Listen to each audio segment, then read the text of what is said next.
Bem, né? Abra sua Bíblia aí no Evangelho de Marcos, capítulo 10. Nós vamos ler a partir do verso 17. Marcos, capítulo 10, a partir do verso 17. Esses dias, irmãos, eu tenho trazido à igreja uma série de mensagens a respeito da vida cristã. A primeira mensagem dessa série, eu falei sobre como ter uma vida religiosa exitosa. E, olhando o livro de Atos, nós entendemos que precisamos ter uma vida religiosa para ser exitosa. Ela precisa ser centrada em Cristo, na verdade e com liberdade. Em seguida, já foram duas mensagens depois, nós falamos sobre o desafio de seguir a Cristo. E o primeiro desafio foi compreender a mensagem de Jesus. Que às vezes a pessoa está na igreja um tempão e não entende a mensagem de Jesus. E nós vimos que a mensagem de Jesus é o reino de Deus. Em seguida, no domingo seguinte, eu falei sobre o segundo desafio. E o segundo desafio foi para eu e você ter cuidado com as nossas decisões. Porque as nossas decisões, elas podem trazer muitos problemas para mim e para você, problemas esses que às vezes a gente quer passar para outra pessoa, mas foram as minhas decisões, às vezes, que me colocaram em situações muito complicadas. E hoje, eu gostaria de refletir um pouco aqui no Evangelho de Mateus, capítulo 10, a partir do versículo 17, e refletindo aqui sobre o jovem rico, eu gostaria de pensar hoje sobre a terceira dificuldade, ou o terceiro desafio de seguir a Cristo. O texto diz assim, Marcos capítulo 10, versículo 17. Pondo-se Jesus a caminho, um homem correu ao seu encontro e, ajoelhando-se diante dele, perguntou: Bom mestre, o que farei para herdar a vida eterna? Jesus respondeu: Por que você me chama de bom? Ninguém é bom, a não ser um, que é Deus. Você conhece os mandamentos? Não mate, não cometa adultério, não furte, não dê falso testemunho, não defraude ninguém, honra teu pai e tua mãe. Então o homem respondeu: Mestre, tudo isso tenho observado desde a minha juventude. E Jesus, olhando para ele com amor, disse: Só uma coisa falta a você. Vá, venda tudo o que tem, dê o dinheiro aos pobres, e você terá um tesouro no céu. Depois venha e siga-me. Ele, porém, contrariado com esta palavra, retirou-se triste, porque era dono de muitas propriedades. Então Jesus, olhando ao redor, disse aos seus discípulos: Como é difícil para os que têm riquezas entrar no reino de Deus. Os discípulos estranharam essas palavras, mas Jesus insistiu em dizer-lhes: Filhos, como é difícil entrar no reino de Deus. É mais fácil um camelo passar pelo fundo de uma agulha do que um rico entrar no reino de Deus. Eles ficaram admirados, dizendo entre si: Sendo assim, quem pode se salvar? Jesus, olhando para eles, disse: Para os seres humanos é impossível, contudo, não para Deus, porque para Deus tudo é possível. Vamos orar. Senhor, muito obrigado por tua palavra, obrigado por esta noite. E eu te peço, meu Deus, que essa palavra venha cair em terra boa hoje, Senhor, e venha frutificar, crescer, que nenhum mal, Deus, que ninguém roube a palavra dos teus filhos. É o que eu te peço, em nome de Jesus Cristo, Deus. Amém. Meus irmãos, nós estamos aqui diante de um texto difícil. O texto do jovem rico e do tratamento das riquezas é tratado por Marcos, capítulo 10. é tratado por Mateus capítulo 19 e é tratado por Lucas capítulo 18. E por incrível que pareça, as narrativas, os evangelhos são sinótipos, né? Mas a narração de Mateus tem algumas coisas a mais da narrativa de Marcos e de Lucas. Eu poderia ter escolhido o texto de Mateus, por quê? Porque Mateus, ele viveu esse momento aqui. Ele estava lá no dia que isso aconteceu. Marcos, não, Marcos já foi discípulo depois. E o Lucas, depois dele ainda. Eles fizeram um levantamento e escreveram essa história. Diferente de Mateus, que estava lá. Só que a narrativa de Mateus tem uns detalhes um pouquinho diferentes da história. Por isso eu escolhi falar sobre esse texto, mas baseado no que Lucas e no que Marcos disse. No decorrer da história, eu te aponto as diferenças. Este jovem aqui, e a primeira coisa que eu gostaria de dizer para você, que ele era jovem para a cultura judaica. Tá? Eu, às vezes, conversando com o Max, ele me liga, eu falo, e aí, jovem? Né? Ou o Coca me liga, eu falo, e aí, jovem, como é que vai? O jovem que nós tratamos aqui é diferente do jovem lá da época do judeu. Para o judeu, um homem, ele era considerado jovem enquanto ele não alcançava os 40 anos de idade.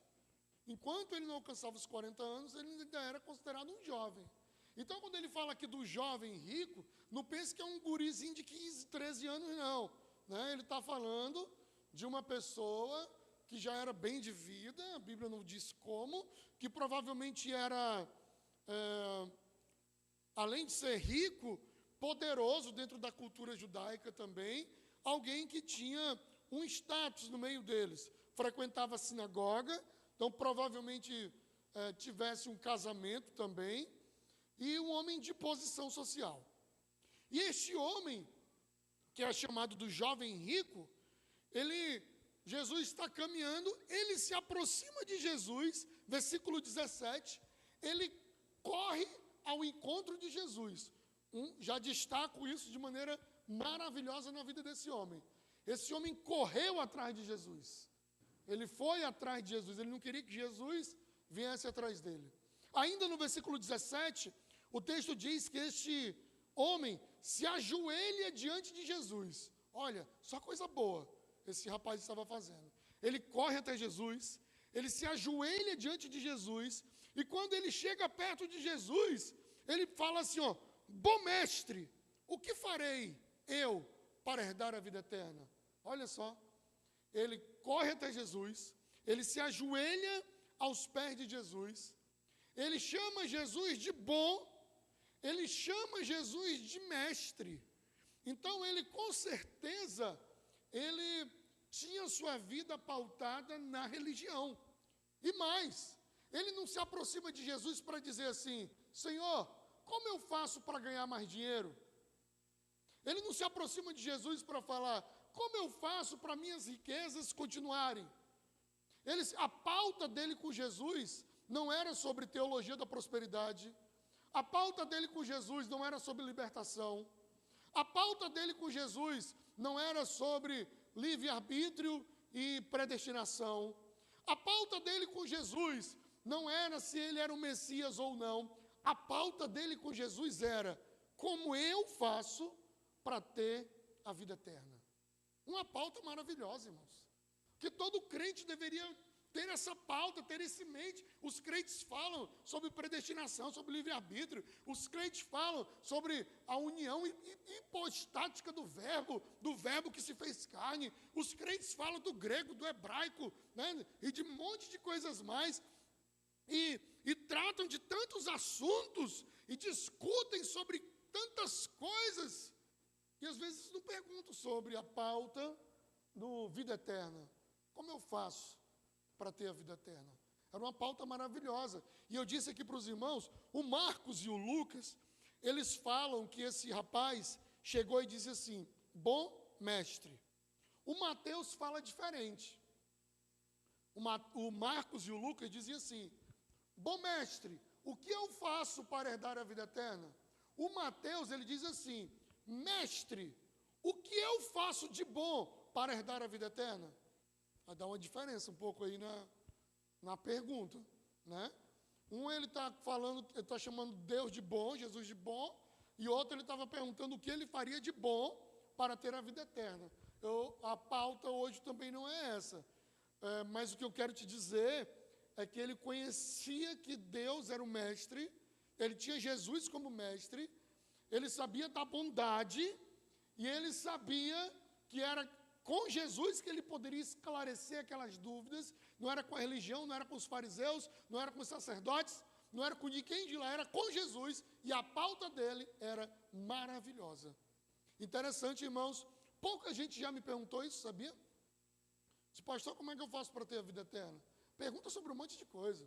Pergunta sobre relacionamento, pergunta sobre o que pode e o que não pode, pergunta sobre a vida conjugal, pergunta se pode beber ou se não pode, pergunta se pode ou não pode comer comida com sangue.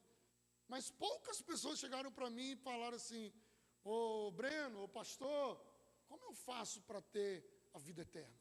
E a pauta desse homem era maravilhosa, ele chega lá e ele traz essa pauta, e aí Jesus olha para ele, e primeiro ele diz no versículo 18, por que você está me chamando de bom? Só tem um que é bom, só tem um, e esse é Deus que é bom.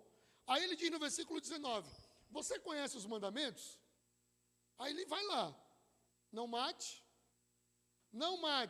está relacionado ao meu relacionamento com Deus, ou ao meu relacionamento com as pessoas? Com as pessoas. Não mate. Eu não mato as pessoas, né? Aí ele diz, não adultere, não cometa adultério. Está relacionado com Deus ou com as pessoas? Com as pessoas. Aí ele diz, não furte. Pessoas, né? Não dê falso testemunho. Pessoas, né? Não defraude ninguém. Pessoas. Honra seu pai e sua mãe. Pessoas. Todos esses mandamentos são dos 10 mandamentos? Pegadinha boa agora, hein? Pergunta de gincana bíblica. Não são. Tem um aqui que não é. Qual? 5 segundos. Não defraude ninguém. Não está nos 10 mandamentos isso aí. Não, pode ir lá em Deuteronômios 20. Pode, não, esse não defraude ninguém. Não está nos 10 mandamentos. Mas você vai encontrar lá em Levíticos 19, 18, falando sobre isso, né? Alguns mandamentos, alguns textos de Levíticos trazendo isso daqui, mas esse não está lá nos 10 mandamentos. Mas ele não falou em nenhum momento aqui, né? Você conhece os 10 mandamentos? Ele falou assim, você conhece os mandamentos? Né? E aí, então aqui ele fala, ó, não mate, não adultere, não furte, não dê falso testemunho, não defraude ninguém e honra teu pai e tua mãe. Ele fala quantos mandamentos? 6. Os 6 são relacionados a quem? A eu e as pessoas.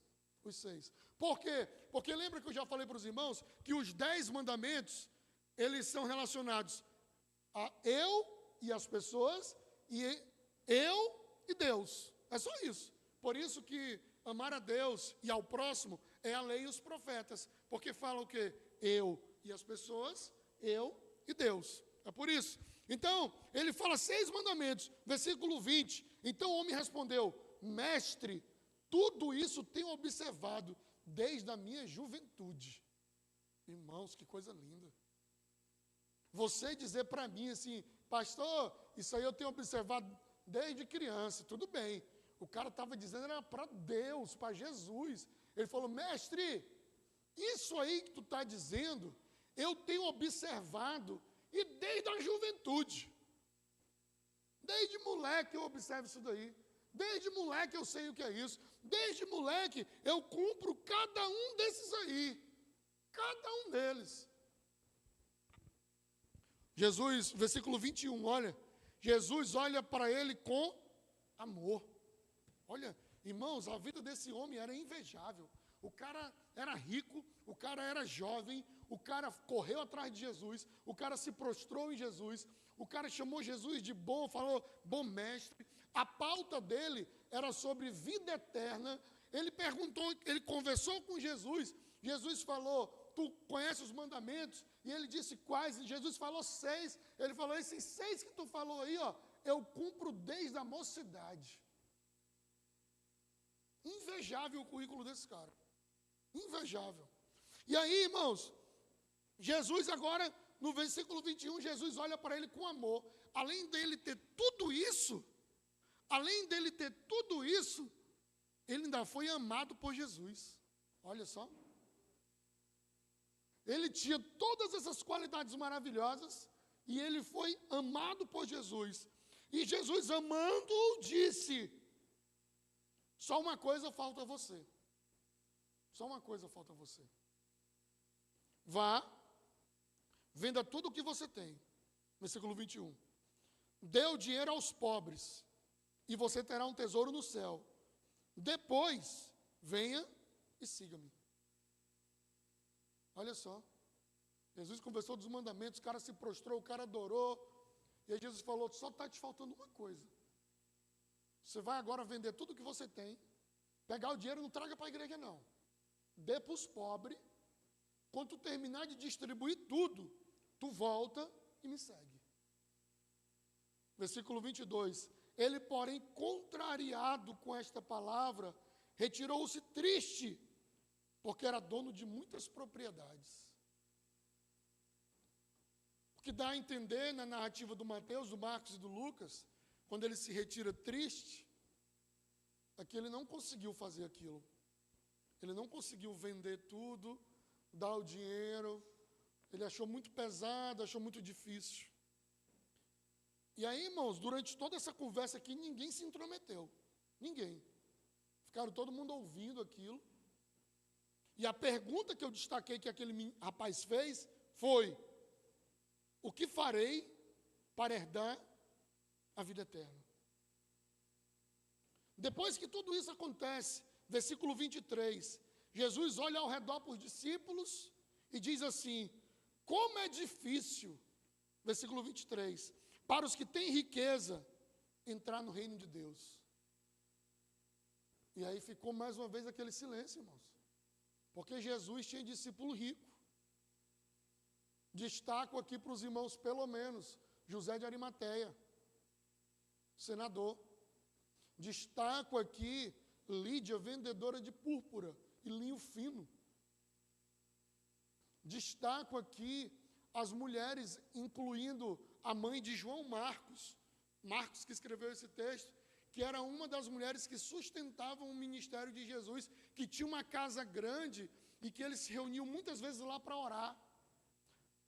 Ele era sobrinho ou primo, talvez primo, de Barnabé, que ficou conhecido como, ele foi o primeiro que vendeu a propriedade e deu no pé dos apóstolos, em Atos capítulo 4. Eles tinham riquezas, eles tinham posse. E aqui, irmãos, o texto diz, Jesus fala, olha como é difícil os que têm riqueza entrar no reino de Deus. E aí, versículo 24, os discípulos estranharam essas palavras. E Jesus insistiu em dizer, filhos, como é difícil entrar no reino de Deus. Só que agora ele não disse que era das riquezas, né? Olha só. No versículo 23, ele disse, como é difícil quem tem riquezas entrar no reino. No versículo 24, os discípulos falaram, e agora, como é que é isso? Aí no 24, quando ele explica, ele diz, filhos, como é difícil entrar no reino de Deus. Sabe por que ele diz assim, no 24? Porque ele está falando, é difícil para o rico, é difícil para o pobre, é difícil para o orgulhoso, é difícil para o mentiroso, é difícil para o adúltero. Eu falei contigo sobre riqueza, porque o problema contigo era sobre riqueza. Mas o que eu quero dizer para vocês, meus discípulos, é que é difícil entrar no reino. É isso que ele estava falando. No versículo 24, ele deixa claro, olha, é difícil entrar no reino de Deus. Aí ele fala no versículo 25 assim, é mais fácil um camelo passar pelo fundo de uma agulha do que um rico entrar no reino de Deus. Olha que exagero, né, irmãos? É mais fácil um camelo passar pelo fundo de uma agulha do que um rico no reino de Deus. Sobre esse versículo 25, eu tenho 3 coisas rápidas para te dizer aqui. O texto está dizendo da dificuldade que é. É isso que ele está falando. Da dificuldade que é. Mas, na época de Jesus, tinha um ditado que era assim: é mais fácil um elefante passar no fundo de uma agulha do que você fazer isso. Existia esse ditado. No meio dos filósofos, tinha esse ditado. Mas Jesus não usou a palavra elefante, ele usou a palavra aqui, está dizendo aqui, camelo. Aquele animal grande, né? Um dos animais mais altos que tem, né? Tirando, para a época deles lá, de meio de transporte, era sem dúvida o mais alto, né? Mas também tem uma outra história que diz que tinha uma porta na entrada de Jerusalém, que ela era num formato assim, de um U, né? E ele chamava de porta de agulha. O fundo da agulha tem o formato do U assim, né? E era a porta de agulha. E ela era mais baixa, para não ter que abrir o portão da cidade, e aí um monte de homem rodar e abrir o portão, e entrar pelo portão principal. Tinha uma porta menor, que era a porta agulha, só que camelo não passava por ela. Mas aí, às vezes, o preguiçoso não queria mandar abrir o portão, e queria passar o camelo pela porta agulha, que era uma porta menor, e aí ele disse: é mais fácil passar um camelo na porta agulha lá, que era difícil, era complicado passar o camelo na porta agulha, do que um rico entrar no reino dos céus. Poderia ser isso também. Mas tem uma terceira ainda. A palavra camelo, na tradução do grego, ela é muito próxima de uma palavra chamada corda, no grego. Troca só uma sílaba, e camelo se torna corda. E os navios, quando eles iam ficar ancorados num porto, ele pegava aquela corda, né, que tinha, e prendia ele na agulha, que era um lugar para o barco não se soltar e ir embora. Aquela madeira onde ia amarrar ele, é uma agulha, que era conhecida também. E eles pegavam a corda e prendiam, só que com força, ali na agulha, para que o barco não se soltasse. Tem essas 3 teorias aí sobre isso. E qual é a certa? A certa é que é muito difícil passar um camelo na porta pequena, é muito difícil um camelo entrar no fundo de uma agulha, e é muito difícil colocar corda para prender um barco. Ele estava falando sobre a dificuldade que era, só sobre isso. Então, sobre qual é o melhor exemplo a ser dado? O que a gente entende melhor. O que a gente entende melhor. É difícil colocar um pé num sapato apertado, é difícil colocar numa... eu olho pessoas com a calça, eu fico pensando assim: meu Deus, como ele entrou dentro dessa calça, né? Como ele coube dentro dessa blusa. Então, eu posso dar outros modelos para falar sobre a dificuldade que era aquilo. E quando ele fala sobre essa dificuldade e essa luta, os discípulos ficam admirados no versículo 26. Eles ficam muito admirados e dizem: sendo assim, quem pode se salvar? Irmãos, aí aqui eu tenho 2 perguntas. A primeira pergunta foi feita pelo jovem rico. Qual foi a pergunta? A do jovem rico. Bom mestre, o que eu faço para quê? Para ter a vida eterna. O que eu faço para herdar a vida eterna? Foi a primeira pergunta. E a segunda pergunta agora aqui é: sendo assim, quem pode se salvar? 2 perguntas. Aqui foi os discípulos, aqui foi o jovem rico. O jovem rico, quando pergunta assim: Senhor, o que eu faço para herdar a vida eterna? Sabe por que ele pergunta assim? Porque ele tinha certeza que se tinha alguém que merecia a vida eterna, era ele. Quando ele diz assim: Senhor, o que eu faço para herdar a vida eterna? Ele tinha certeza que ele tinha todas as características. Eu corro para Jesus, eu me prostro, eu sei que ele é bom, eu sei que ele é mestre, eu cumpro os mandamentos desde a minha mocidade, eu sou uma pessoa que vivo diante dele, eu cumpro tudo o que ele me manda, eu faço o que ele quer que eu faça. Se tinha alguém que achava que era salvo, era o jovem rico. E a outra pergunta, o discípulo fala assim: eita, então quem se salva? O discípulo tinha certeza que o jovem rico era alguém que deveria ser salvo também. E quando ele viu, se o cara que se prostra, que é rico, que corre para Jesus, que sabe que ele é bom, que sabe que ele é mestre, que guarda todos os mandamentos, que a pauta dele é a vida eterna, se esse cara não vai ser salvo, então quem é que consegue? Então quem é que consegue esse negócio? As perguntas são semelhantes, irmãos. A primeira pergunta, ele tinha certeza que era salvo, pelo que fazia. E a segunda pergunta, ele falou: eita, ele que faz isso tudo, não é? Então quem é? Quem é que vai conseguir? Quem é que vai alcançar essa vida? Na verdade, a dúvida dos dois era a mesma. Era a mesma. Eles não entendiam como alcançar essa vida eterna.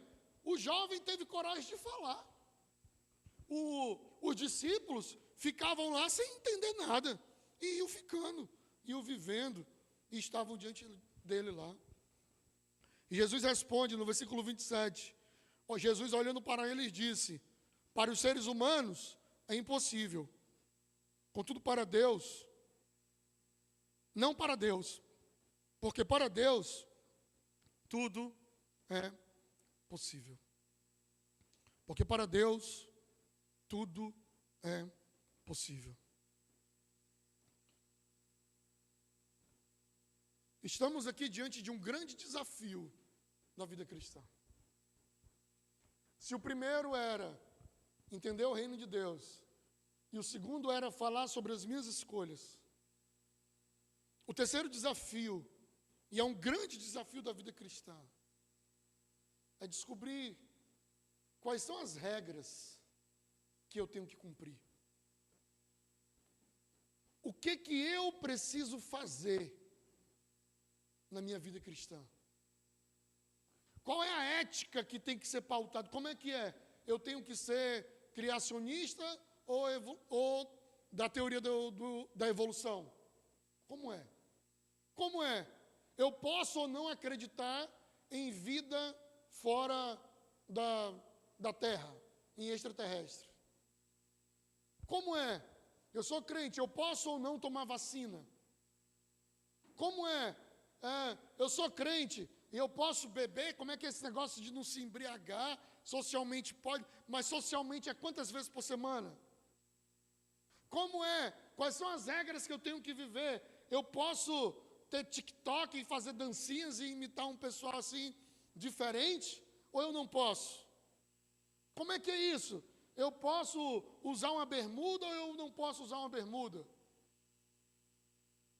Eu posso ser um torcedor fanático do time que vou para o estádio e curto e vivo isso ou não?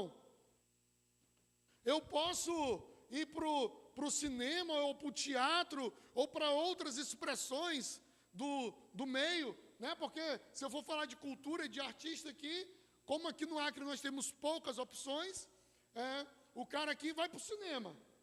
Uma vez ou outra aparece um teatro, e o teatro pode. Tá, e se o Djavan vier, eu posso ou não? Aí eu estou diante do desafio do jovem rico. E o desafio do jovem rico era: quais são as regras do reino? Qual é a ética cristã que eu tenho que ter? Como eu tenho que me comportar?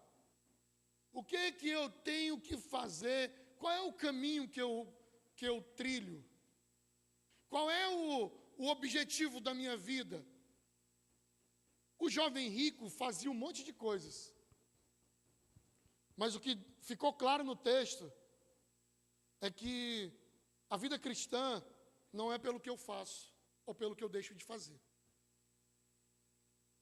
Porque se depois ele desse tudo para os pobres, eu acho que ia falar: agora só te falta mais a segunda coisa. Aí havia outro problema. Aí depois que ele fizesse a outra, agora te falta mais uma. Ele já não matava, já não roubava. Ele já honrava pai e mãe. Ele já era uma pessoa linda. Mas ainda faltava algo para ele. Porque não é pelo que eu faço. Mas também não é pelo que eu sou. Ele era bem-sucedido. Ele tinha riquezas. E normalmente é assim, né? Já falei até para os irmãos. Eu era recém-casado, o cara arrombou lá em casa, né? E levou um monte de coisa e tal. Aí um irmão falou para mim, pastor, tem que ver como é que está o altar aí, né? Porque o ladrão entrou lá, o altar e o ladrão, eu fiquei pensando, né, o que tem a ver, né? O altar e o ladrão lá em casa. Não é pelo que eu sou, o cara era bem sucedido, o cara estava bem, o cara estava por cima. Então não é pelo que eu faço, não é pelo que eu sou. E ele segue as regras desde criança. Então também não é pelas regras ou legalismo que eu vivo. Isso pode, isso não pode, isso vai, isso não vai. Isso não é pelas regras da igreja. É porque teve um tempo que quem é mais antigo comigo sabe, eu não permitia nem boné dentro da igreja. Aí agora eu permito. Deus mudou? O cara viesse sem Bíblia para a igreja, meu irmão. Falava, volta, o que tu vai fazer aqui? E o cara voltava, ia pegar a Bíblia e voltava.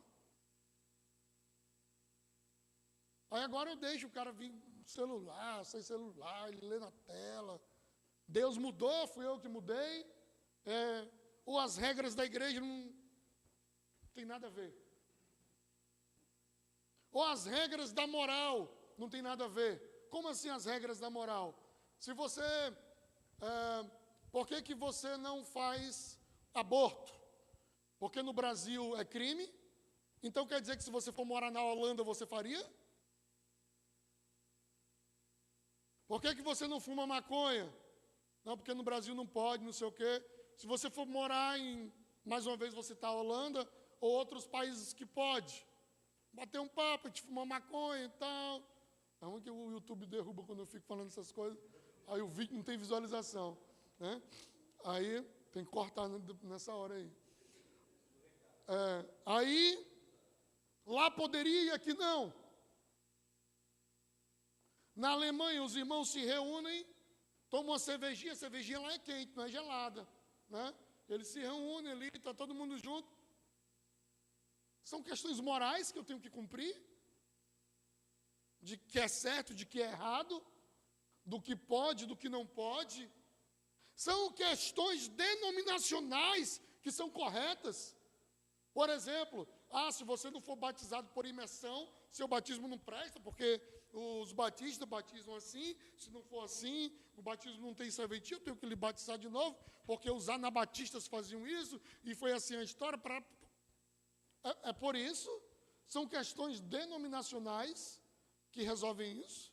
Não é porque aqui nós somos batistas e aqui nós realizamos a ceia do Senhor ultra restrita e somente membros dessa igreja podem ceiar, os outros não podem ceiar. Você fica aí, mesmo sendo meu irmão, e a gente não pode participar por questões denominacionais. Estamos diante do maior de todos os desafios. Quais são as regras que eu preciso viver? Quais são as regras que eu tenho que ter? O que me habilita como homem de Deus e o que me desabilita como homem de Deus? O que me habilita como uma mulher de Deus e como me desabilita como mulher de Deus? Era diante disso que esse jovem estava.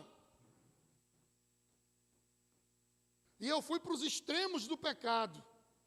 Mas agora eu particularizo, falando sobre os pequenos sacrifícios que são feitos. Vou para a igreja todo domingo.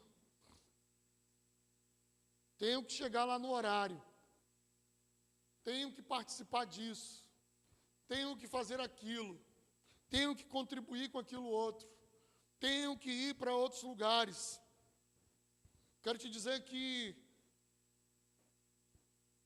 existem coisas que precisam ser feitas, mas que a maioria dos sacrifícios, eles são inúteis. A maioria dos sacrifícios são inúteis. Oséias capítulo 6, versículo 6. O profeta vai falar: misericórdia quero e não sacrifício. Jesus recita isso quando ele está sentado com pecadores e o pessoal critica ele. E ele fala: se vocês entendessem, misericórdia quero e não sacrifício, não falariam sobre isso e sairiam era anunciando isso que eu estou falando para vocês. Quando o povo de Deus saiu do Egito, eles foram atacados pelos amalequitas, lembra? E Deus jurou: eu vou acabar com os amalequitas.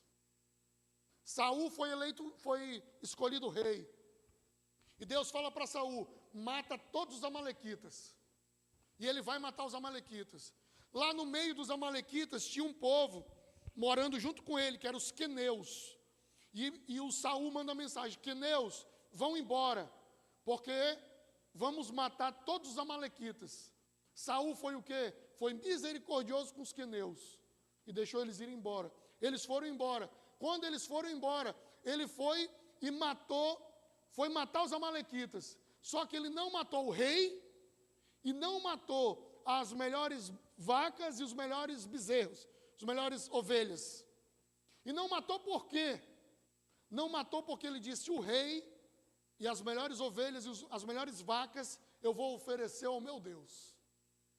Coisa linda, irmãos. E ele foi misericordioso com o rei e com aquele melhor para oferecer para o seu Deus. Quando Samuel se aproxima, Samuel fala: você não matou os amalequitas todos? Ele: matei sim. E esse barulho de ovelha que eu estou ouvindo? O que aconteceu? Deixa eu te contar. É que eu peguei o rei, poupei o melhor do gado, poupei o melhor das ovelhas para oferecer para Deus. Uma coisa linda. Ele falou: mas Deus te falou o quê? Que era para matar todo mundo. Ele não gosta mais de você. Ele deu as costas para você. Não está mais sobre ti a bênção do Senhor. E Deus vai levantar um rei que é segundo o coração dele. E Samuel dá as costas. Ele fala: pelo amor de Deus, desce pelo menos comigo, porque senão vai todo mundo ficar contra mim. Ele escreve lá em Samuel capítulo 15, que obedecer é melhor do que sacrificar. Lembra? E aí quando Davi peca no Salmo 51, ele fala assim: se tu te agradasse de sacrifício, eu faria para ti. Matava o tanto de ovelha que fosse preciso. Mas não é disso que tu se alegra. Tu te alegra de um coração contrito e quebrantado.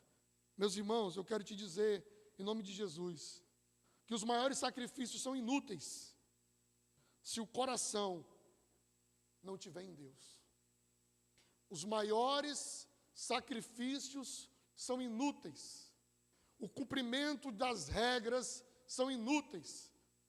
Passar o dia, a madrugada, ter o joelho marcado, ser o que mais faz, o que mais fez. Todo sacrifício, a maioria dos sacrifícios são inúteis se o seu coração não estiver diante de Deus. O que Deus queria daquele jovem não era: o jovem está cumprindo tudo. Eu sou o que faz tudo. Tu faz tudo, querido. Então vende tudo que tu tem aí e dá para os pobres e vem. Tudo. Não, tudo algumas coisas. É tudo mais ou menos. Você faz tudo mesmo. Então larga, eu não tenho nem onde colocar minha cabeça, as raposas têm. Vai me seguir desse jeito? Eu te seguirei, mas vou me despedir do papai. Não, papai deixa que morto enterra seus mortos. Vem e me segue. Irmãos, o que Deus quer dos seus filhos é filhos que têm um coração inteiramente dedicados para Ele, inteiramente dados a Ele. Deus não quer filhos que dão dízimo para Ele. Deus quer filhos que dão tudo para Ele. Tudo. Não, eu não posso te ajudar porque esse mês eu já dei o dízimo. Como assim? Eu não posso te ajudar porque esse mês eu já te dei o dízimo. Deus quer filhos que são capazes de fazer tudo. Não, mas eu dou o dízimo de tudo. Dou o dízimo, sim, não sei o quê, porque acontece isso, eu dou. Regras, sacrifício. A gente fez o novo envelope do dízimo ali. O envelope anterior, ele dizia assim, ó: e depois fazei prova de mim, diz o Senhor, se eu não vos abrir a janela do céu. Aí o cara fica animado com esse versículo, né? O cara está dando ali, ó, e depois fazei prova de mim, diz o Senhor, o cara coloca. Eu mudei o versículo agora. O versículo é agora, não com tristeza ou por constrangimento, porque Deus ama o que dá com alegria. A partir de hoje o novo vai ser esse, né? Eu tirei o sorriso do envelope, né? E eu coloquei a responsabilidade que está sobre ele agora, não com tristeza e nem com constrangimento. Irmãos, os maiores sacrifícios são inúteis. É preciso estar com o coração em Deus. O maior desafio da vida cristã, depois de entender que é sobre um reino, das minhas escolhas, o maior desafio é cumprir as regras com o coração em Deus. Esse é o maior desafio. Eu cumpro as regras com o coração em Deus. Sabe por quê? Porque, não, eu tenho um coração em Deus, mas eu mato. Não, calma aí, irmãos. Eu tenho um coração em Deus, sou o maior adúltero do bairro, todo mundo sabe na minha família que sou o maior adúltero, mas o importante é que o meu coração está em Deus. Não é isso. É cumprir as regras, mas estar com o coração completamente em Deus. Estar com a vida completamente em Deus. Os sacrifícios não são ruins, mas a maioria deles são inúteis, porque o coração está longe de Deus. O presidente do Flamengo, o Landini, os títulos que o Flamengo ganha, depois ele faz, paga promessa, ele anda 50 quilômetros. Ele às vezes vai do Leme ao Pontal, sobe lá e vai numa igreja lá pagar a promessa. Está dando certo, que ele continue fazendo as promessas dele lá, né? Então que ele continue lá. Mas, irmãos, para a vida eterna, não serve para nada. Não serve para nada para a vida eterna. O sacrifício, ele precisa estar com o coração diante de Deus. Com o coração diante de Deus, eu descubro que eu posso viver com verdade e com liberdade. Com o coração diante de Deus, eu descubro como eu posso viver um cristianismo lindo, como eu posso viver uma vida na presença de Deus. Mas essa vida de um coração diante de Deus é disposto a dar, é disposto a servir, é disposto a contribuir. Olha, esse cara aqui, ó, os 6 mandamentos eram sobre o quê? Lembra? Sobre pessoas. Lembra? Que os 6 mandamentos eram sobre pessoas. E Jesus pediu para ele o quê? Vende o que tu tem e dá para quem? Para os pobres. Era sobre o quê que Jesus estava pedindo? Ele estava dizendo assim, ó: tu se acha tão bom e que tu faz tudo para as pessoas. Eu vou te mostrar que não é desse jeito. Não é desse jeito. Não é porque você não mata, não rouba, não adultera, que você é melhor do que aquele outro ali, não. Você não é melhor do que o da direita ou da esquerda. Você não é melhor. É por isso que o apóstolo Paulo dizia assim: e os pecadores aqui, eu sou o maior de todos eles. Eu sou o maior de todos os pecadores. Mas eu também sou o que oro mais em língua do que todos também. Dos apóstolos, eu sou o que mais prega também. E eu sou o apóstolo dos gentios. Eu vou porque eu vou anunciar para os gentios. Mas eu também sou o maior dos pecadores. Eu sou o maior dos servos. Eu sou o maior. Então, olha, o grande desafio da vida cristã é viver as regras com o coração diante de Deus. É viver o que eu preciso viver, mas o meu coração não mudar da presença de Deus. É tratar bem as pessoas, é cuidar do próximo. Não tem como um cristão odiar alguém, irmãos. Não tem como. Não tem como. Eu estava participando essa semana de um curso que é voltado para a justiça restaurativa. E o curso é sobre círculos de construção de paz. E são núcleos que você monta com o agressor e a vítima e para construir a paz. E E uma das coisas que fala sobre tirar o julgamento, né? Sobre a pessoa, sobre o acusado, sobre aquilo, porque ele também é uma pessoa. Lá fora, eles estão descobrindo que se restaura pessoas, que se renova pessoas com perdão, com amor. Não era um curso de igreja, não, irmãos. Era um curso de justiça. Era um curso da área do direito. Era um curso sobre restaurar pessoas que passaram por crimes, ou por violências, ou por muitas outras coisas. E assim precisa ser na minha vida e na sua vida.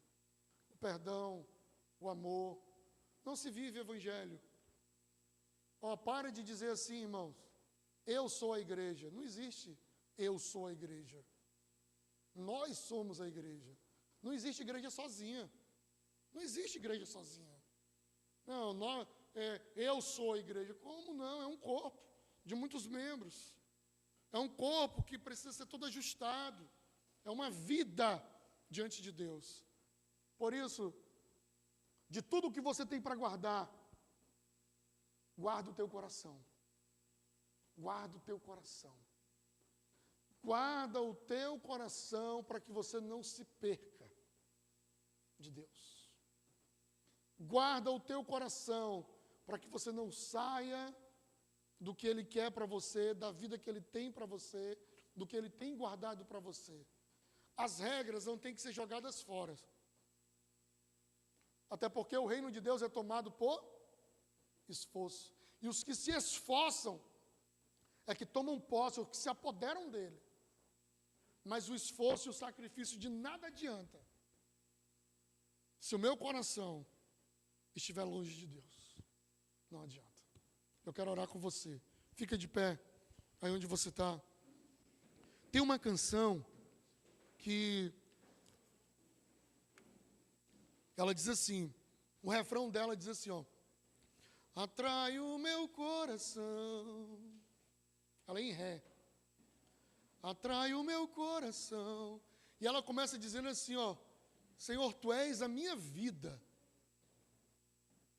Tu és a minha vida, Tu és o meu tudo. Tu és o meu Deus. E, irmãos, o que nós precisamos todo dia é ter o nosso coração atraído para a presença de Deus. Porque senão a gente se perde. A gente anda pelo monte de caminho, pelo monte de lugar, e a gente se perde de Deus. Vem para a igreja, tem Bíblia, dá dízimo, não sei o quê, evangeliza, contribui, mas às vezes o coração está longe de Deus. Não se perda de Deus. Coloque sua vida diante dEle e peça para que Ele venha lhe chamar para perto dEle todos os dias, para que você venha servi-lo. Feche os teus olhos.